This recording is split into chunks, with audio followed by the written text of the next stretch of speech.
What's up everyone, Mark here with InfoFeed Daily, and we have a new segment on our channel today called Spooky Stories from Reddit. So before I get started with today's episode, make sure you hit that like button and subscribe, and comment down below what topic you'd like to see us cover next. Let's get started.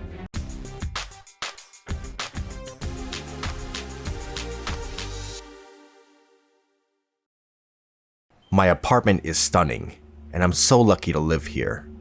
I just wish there wasn't so much screaming. So I've been given an amazing opportunity, I remind myself. Without this program, I'd never be able to live somewhere that allowed me to work at my dream job in the city, and I've already been promoted once. Hopefully by the time the program ends, I'm required to move out. I'll be able to get a car so I can keep my job and just commute. Being able to live here has helped me turn things around. Sure, I sometimes get the feeling of being in the presence of something as old as the building itself, if not older. I'm not sure how, but I can feel that it's something not quite alive, but not quite dead as well. But I guess old places tend to attract old things. It doesn't follow me out of the lobby often, at least. So I'm trying to work through the intense pang of fear I feel each time I walk through, and as quickly as possible. I'm afraid to ask for a different housing placement because I'm scared that I'll be kicked out of the program, and I can't risk that. My building is beautiful, defined by an elaborate stone ceilings, chandeliers, stained glass windows. It's right off the green line, and the location is perfect for me. I'm incredibly lucky, I tell myself each night, as I try to ignore the things behind the wall as they screech and wail. I should be grateful. This place hasn't always been an apartment building. It used to be another sort of building back when it was built in the early 1800s, but I forget what it was. It sat abandoned for a long time, but they've restored it nicely. I've had a hard time getting food and other deliveries here. Some people will say that the building is still on the map under some other name, while others have claimed the address does not exist at all, which is kind of funny. You'd think there'd be one or the other. So I've been here a total of 3 months, and for some strange reason, I am yet to see another staff worker or any of my neighbors.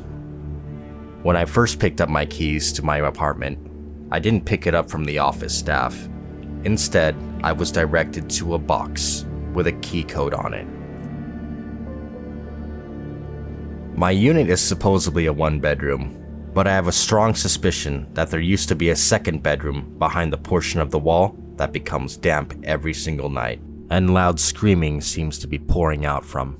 There are 2 full bathrooms, one right outside my room, and another one right around the corner of the suspiciously blank wall. There are many features of this 1-bedroom unit that leads me to believe that the blank wall is blocking off another room. My first day after unpacking, I walked through my apartment in awe. I know how really fortunate I am that the program allows me to live here at a very discounted rate. I really do. I can't imagine how much it would cost otherwise. Definitely way outside of my budget. The outside is all pale stone, graceful spires, and stained glass windows surrounded by towering trees. When I first walked into the lobby, with its tall and intricately carved ceilings, I instantly felt out of place. But nope, the keys were in the lockbox as I was told it was gonna be, and the room was completely in my name. This was my place, at least for the next year. The hallways are a bit creepy to be honest, but my room and the rest of the building is a work of art. I couldn't sleep the first night. I had rolled around on a sleeping bag that was the early iteration of my bed, and ended up spending the entire night in the living room, watching cars go by. Around midnight, the blank wall began to groan. Condensation formed on it, and then began slowly rolling down. It mirrored the sweat forming on my forehead as I watched it for the first time. At that moment, I had been worried about something leaking and possibilities of mold and things like that. I was so worried about those things until the knocking started. Firstly, tentative, and then more aggressively in the reaction to the sounds I made as I tripped over the chair while backing away in surprise. It became more insistent. Then came the moaning, the begging, and the wailing. I ran out of my apartment, desperately seeking out someone, anyone, but the halls were deserted. In my panic, I ran towards the dark corner of the hallway, bumping into something, fleshy and human-like. I thought I'd finally found a neighbor, until the creature looked me in the face. I'm lucky that my legs worked faster than my brain that night. I think that I had surprised the creature, and that's how I managed to get away. But I couldn't sleep for days on afterwards.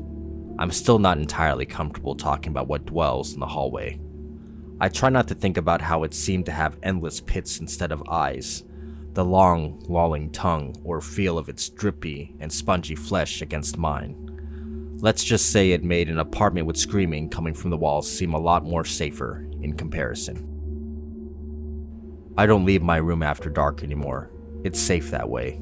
During the day, I've knocked on the wall out of sheer curiosity. It sounds hollow, but otherwise nothing else stands out. Nothing that would indicate what is truly back there. And it still happens every night like clockwork. Although the harshness of the wails and feelings of violent desperation that seep through have grown over time on me. I called the police the second night.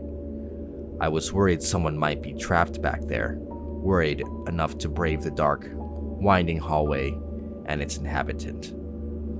Only one officer came out, and it took him forever to find the place. He only found me when I stood on the corner outside and waved. I explained a bit as we walked in.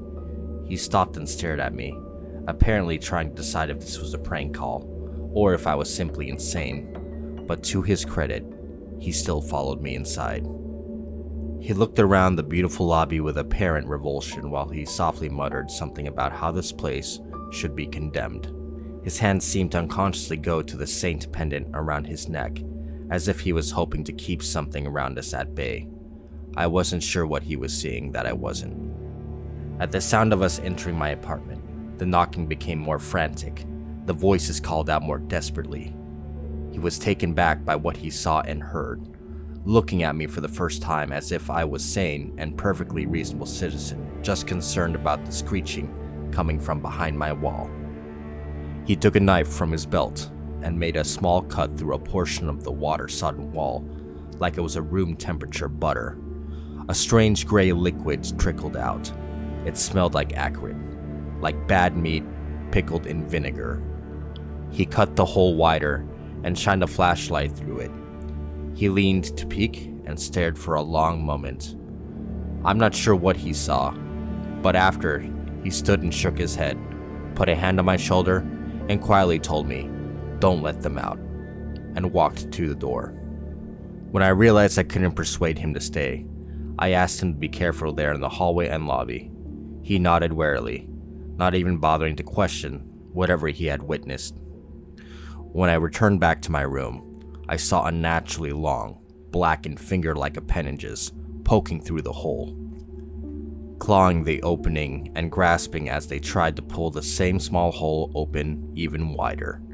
I watched helplessly as it slowly grew in the size and more of those awful fingers started to poke through, until eventually the hole was big enough for the entire hand to come through. The pungent liquid still dripped out, and the air behind the wall reeked of rot. I did the only thing I could think of at the time, which was to grab my pepper spray, spray the fingers and the hole directly. Then I ran out of my room, with my eyes and lungs stinging as I locked the door. The sounds were even worse that night.